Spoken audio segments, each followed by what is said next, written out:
This time I'm looking at the most neglected emoji. This is according to Nocturnal Badger's least used emoji bot, which itself gets data from Mroth's emoji tracker, which itself gets data from Twitter's Twitter. There could easily be flaws along the way because only 845 emoji reach the front end of emoji tracker, and there are like utility emojis and ones with modifiers that will muddy the stats, but never mind that, this is my theme. You might not use them, but you need to know which is best. The first least used emoji when this bot was set up was somehow the aerial tramway, which, seems reasonably usable, especially for those who use aerial tramways. Luckily, the publicity brought by the bot caused public transport supporting emoji activists to rally around the aerial tramway and ride it up. Maybe people are trying to tweet this emoji when they're in aerial tramways, but the signal is too poor up there. Let's forget those with horizontal cables, we want to move on up. And a lot of these look like solitary detention cells as you're carried up to the top of the mountain and just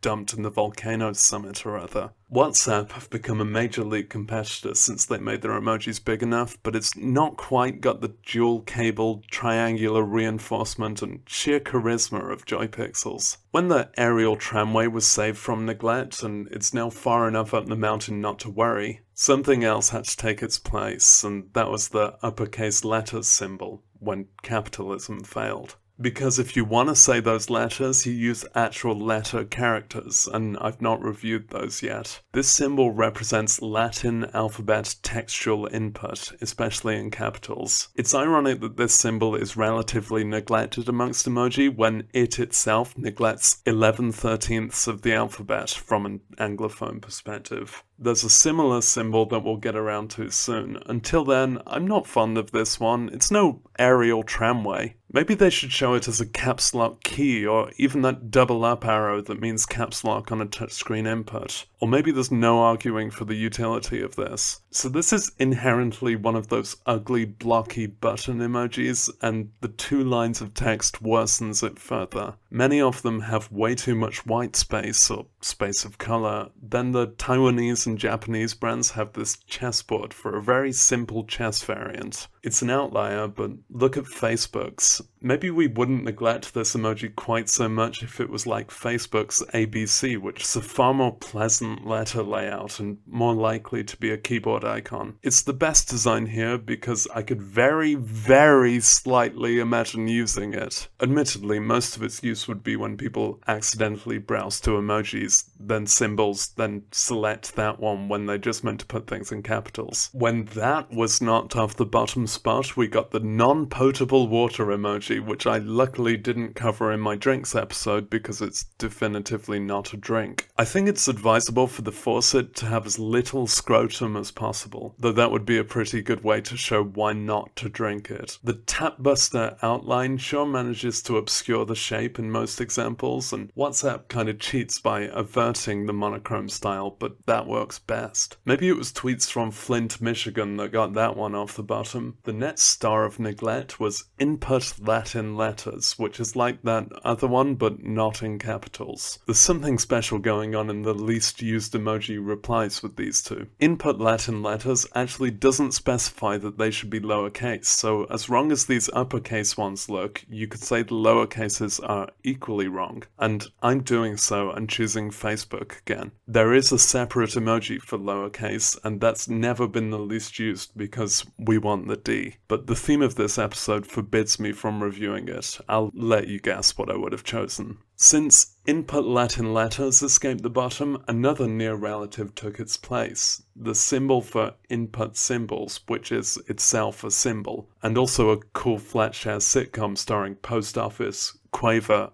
and that's ampers and percent. As I record this, it's been the least used emoji for 73 days, and is trailing by a margin of about 4,000. Obviously, Quaver is the creative one, and is the inclusive one who doesn't get any scenes to themselves, and then we've got two stuffy, officious ones. And now I've described it like that, Facebook can't win because they've slimmed down the cast, although the pilot had an entirely different cast. AU's sitcom used to have a really 90s vibe, and Taiwan and Japan have all reached that episode where the flatmates get territorial and divide the space up for solo use. I'm still going for minimum white space, so it's Twitter.